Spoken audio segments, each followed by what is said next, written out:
Hello, everybody. Welcome to everyone. Live at 5 on Friday, Yeah, April happy the 1st. Friday. April Fool's Day. April Fool's Day. Were you punked today, Ryan? No, but we did just put up a video on Facebook and Twitter of Harvey Fierstein duetting with Laura Benanti on ice cream. So that was our little April Fool's That was it. celebration. That was Nothing crazy, No, but nothing check it out. crazy. And then we had James Monroe yesterday. Yes. And that's about it, really. Okay, so up on the site, my meet and greet with Paramore, which is a Cirque du Soleil show, that happened yesterday. That's now up on the site today. And you have a sneak peek of what Cirque du Soleil are doing on Broadway. It looks really cool. They're like, It's huge. and how they like incorporate Cirque stuff with Broadway. It really does feel like a Broadway show from the video. I think Broadway show, lots of singing, but then you've got acrobats bouncing around the stage at the lyric. Bit like Spider-Man, but Sounds Cirque. familiar. Yeah, exactly. Sort of working. Anyway, all good. Michael Cerverus did a character study, didn't you, from Fun Home? So you could see him getting into character as Bruce. And it's pretty cool because just like some of the little details that he does to prepare, like he has tattoos all over his arms and he has this whole specific process for covering them up. And I'm fascinated with whenever he puts on a wig because Michael Cerverus is bald. I don't know, it's just like such a dramatic transformation where as soon as he puts it on, he just looks completely different. So you could catch that. Absolutely. See that moment happening. Now, we're being asked about American Psycho. I've not seen American Psycho yet. I go in on Tuesday. They are the cast doing a performance tonight on Colbert, which will be getting up on the site tomorrow at some point. So it will be intriguing. Also happening this weekend, of course, is the Olivier Awards, London's version of the Tonys. So guess who's working on Sunday? Yeah, that's my glamorous life. Also, another video that's just come up is a John Doyle Colour Purple video. Yes. And of course, John Doyle directed and designed. Yeah, so he Colour talks Purple. about both, Yeah. like creating the set and how it fits with this concept of the show. Absolutely, and we love that show. By the We way, went together, yeah. we Ryan and I don't ever really agree. I would say that's true, but we have different taste. Hang on a bit. I'm lowbrow, and he's highbrow. I don't know how However, true that is. with the Colour Purple, we absolutely That intermission, agreed. we just looked at each other and we were like, It's so good. It's so good. So no, you can't trust any headlines but us on April Fool's Day. We did not do any pranks really this year. I mean, none to speak of. Okay, news. Odds and ends. Kerry Ellis, who of course was in Wicked on Broadway, and is also a former Grisabella, Alphabet and Grisabella. She is doing Murder Ballad in London, which was a huge hit off Broadway. it was here. I I think like 2012, 2013, it was here in Union Square. I really liked it. And that's a great role for her. So I'd actually be really excited to see what So she's doing that in London. And Adam Pascal, also in Odds and Ends, is singing One Song Glory from Rent. Back on the Nederlander stage. It was like so this was like post-show a disaster, Yeah. raising money for Broadway Cares. Okay, talk to me about lessons, Ryan. Okay, so my Lessons of the Week features up, just recapping the craziest things that have happened on Broadway the past 7 days that you may have missed. First, Andrew Rannells, who was just announced to star in Falsettos with Christian Borle, says that he wants to marry Borle by the end of the run. They're doing 8 shows a week together. They're spending a lot of time. He could see it happening. I don't know the likelihood of that, but straight gay thing. You never know. You never know. It's 8 shows. And Sydney Lucas says that she wants to be the flower girl at the wedding. That sort of works. Yeah. I like that I get idea. that. Yeah. What's Alex Brightman doing? I saw him last night, actually. I went round to see Sierra. Okay, so, Matthew Murphy did an incredible photo feature with Sierra. Yeah. Just capturing a day in the life of what she's up to during her show. And she eats pineapple with Alex Brightman. I guess this is a ritual they have, like before the show. They weren't doing it yesterday. Just FYI. Maybe it was in the dressing rooms staged. yesterday. Okay. We weren't doing pineapple. But apparently he doesn't know how to eat a pineapple because he's eating it whole. And that just feels painful, I'd imagine. Well, okay. Yeah. Fair enough. And Other lessons? One more that I'll tease out. Christopher Fitzgerald in Waitress right now went side by side with Susan Blackwell. And he talked about how he has a thing for hands. He's just fascinated by hands. And I was like, okay, that's fun. That's weird.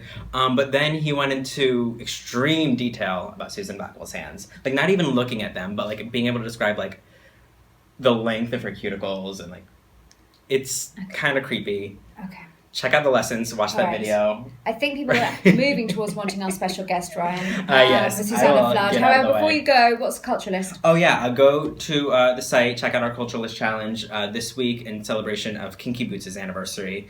We're asking you to rank your favorite accessories in different shows. So it's going to be Elphaba's hat or something. Yeah, I'm thinking the mask can, get pretty high up there, too. I can't vote for the mask, though, can I? You're rather partial, aren't you? Yeah. So it's not going to happen. Ryan, have a lovely weekend. You as Go well. away. And all of you too. Bye, so everyone. everybody, special guest today, Susannah Flood from the EFFECT. Thank you so much for joining us for a special Friday edition of Live at 5. My pleasure. There are lots of hearts coming for you. Oh, hello. So you're in this hit off-Broadway show. Yes. So for those who know nothing about the EFFECT, which Yes. is at Barrow Street. Which is at Barrow Street. Talk to me about the world of the EFFECT, because it's interesting. Yeah. It's good old Lucy Prebble being incredible. Yes, absolutely. It takes place at a drug trial for an antidepressant. And for anyone who doesn't know clinical drug trials, there's a lot of big pharma out there, big companies that create these sort of clinical environments that are very controlled for people to step into. And so the whole thing takes place at this drug trial where these two trialists start to have feelings for each other, and we don't really know whether or not that's in response to the drug or whether they're actually legitimately. And presumably they don't know either. And presumably they don't know either. And they don't actually know. So Lucy Prebble, the playwright, she's a Brit, and she did Enron. And if you maybe saw the series Secret Diary of a Call Girl, were you familiar? I mean, were you familiar with her work before? I was familiar with Lucy's work, but I had never actually seen it. Yeah. I just sort of knew of her. And she's totally lovely. And how does it work? 'Cause this is the American premiere, is it?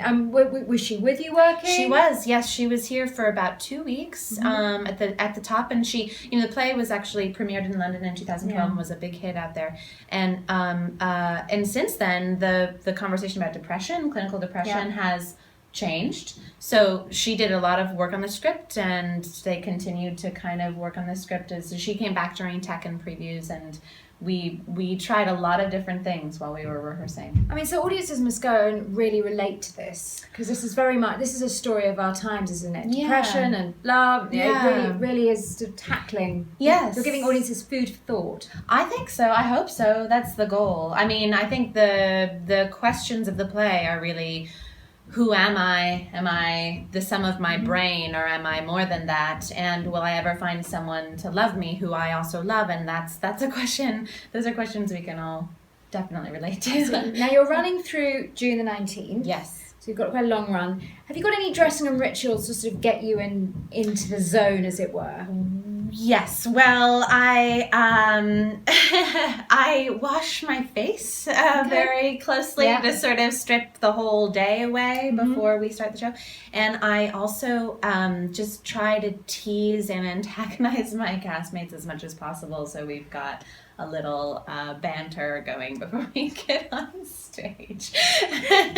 Excellent. Yeah. So you're winding up everyone you're working with. Yes, exactly. Speaking of that, so, I mean, do you have any dream roles that you'd love to do? Because Norman Lewis famously manifested with us Phantom on Broadway. He spent years saying, I want to play Phantom on Broadway, and then he manifested it. Yeah. So we like to make dreams true here at Broadway.com. Well, so have you got anything that you would love to do? Yeah, I would love to play Nina in The Seagull. Okay, putting this out there, everyone. I'd love to play Nina in The Seagull for everyone who, and I should do that soon. So if anyone out there is paying attention, time's a wasting. And what else? And I'd love this is silly because they're all sort of classical roles, but I'd love to play Rosalind in As You Like It. I don't think that's silly at all. Well, and I would play any part in any new play. Any new play. And also, I was looking at your resume, which is incredibly extensive. You've done some amazing work. You've worked with Ivo van Hove, haven't you? Yes. Now, so talk to me about, because Ivo van Hove is the guy of the moment. So he's just done the Crucible. He's doing the Crucible on Broadway. Yes. Congratulations. Exactly, opened last night. Yes. Amazing reviews. Did it again. He did it for Mark Strong. Then he also did Lazarus, the David Bowie. That's right, which was wonderful, beautiful. So you saw that? I did see that. Yeah. So how is it working with Ivo? Because we hear all these rumours about Mr. Avant-Garde. How does that Well, what are the rumours that you hear? Well, that you sort of going, because everything's different. Yeah. I mean, is it nerve-wracking working with him? No, it's wonderful. He's got a wonderful sense of humor. He's very shy. He the thing about Ivo is that you're never really sure how much of the language barrier is him really not speaking English and how much of it is him just not wanting to have to deal with like your personal reservations, and you should just like jump right into it, and inevitably you should, because he's right. He's right. And he's lovely. And when we worked together, there was a day where he does not like to over rehearse. Okay. So you rehearse very little. So there was a day where we were doing this thing, and he was in this very, very crisp white suit. He had an interview with the New York Times afterwards, and one of the other actresses in the scene had to throw like a glass of water in her husband's face. She had never tried it before, from across this table. She winds up to do it, and because she's never done it before, she completely like messes it up. Does not correctly estimate the distance. It goes over the actor and like straight onto Evo, and he made this enormous screaming sound. He was like, ah! And it like splashed him like that, and afterwards he was like, this is a bad Dutch accent. He was like, Carmen, you're fired. Love it. It was awesome. Yeah, he's very funny. For any kids out there, a lot of young people watch this trying to get inspiration. Apart from not throwing water over Evo, have you got any tips sort of in training or getting into the business for people out there? Don't do it. Yeah, kind of. I went through a stage in my writing at one point where I literally said to young writers, don't bother, go get a proper job. I literally did that for a while. Yeah. It's tough, isn't it? It is tough. It's tough. I guess what I would say is that you have to really love it, and you have to be committed to sort of the long haul of it, that any career is going to go through ups and downs, and there has to be something about the doing of it itself, minus the cool people you get to meet and the fun interviews you get to do and whatever, that is worthwhile just for itself, that you would do by yourself no matter what. You have to have that level of kind of interest in the thing itself, and because otherwise there's just too much rejection to make it interesting beyond. Yeah. Now, I this is also what I love about you. So your special skills. She's got amazing special skills. So you rode crew. I rode crew. That's all good. Yeah. And then you've got RP, which is my accent basically, Cockney, Irish, Southern. Japanese. What's going on with your special skill of Japanese? Explain this to me, Susanna. Well, I did it when I was in graduate school. I was in a new play written by a very talented playwright named Molly Rice, where I had to play a Japanese character who I won't go into the details of the plot because it's very complicated. But I had very long monologues about the bombing of Hiroshima in Japanese. Is the kind of thing you do when you're in school, I guess, and so I had to learn that dialect. So it's a special skill, everyone. Japanese. Okay, perfect. Yeah. I always like to bring it back to the show. Yeah. So you're starring in The Effect off Broadway. They're through June 19th. Go get your tickets, everybody. Yes, please come. What do you hope audiences take away with them from the show? You know, I thought you might ask that. I wouldn't deign. It's a good question. Though I wouldn't deign to say, because the questions that we talked about, they're big questions. So I just hope that people relate to those questions, and that they are talking about those questions afterwards. I don't think the play Good on Lucy answers those questions. I don't think they can be answered definitively. They can only be answered person by person. And I hope that people leave the theater talking about it, and that they have seen something of their experience like reflected in the show. Wonderful. Thank you so much for coming today. Thank you for having Happy me. Friday, everybody. Happy We will Friday. see you Happy on Fool's Day. Monday. Be careful. Have a lovely weekend. Bye. Bye.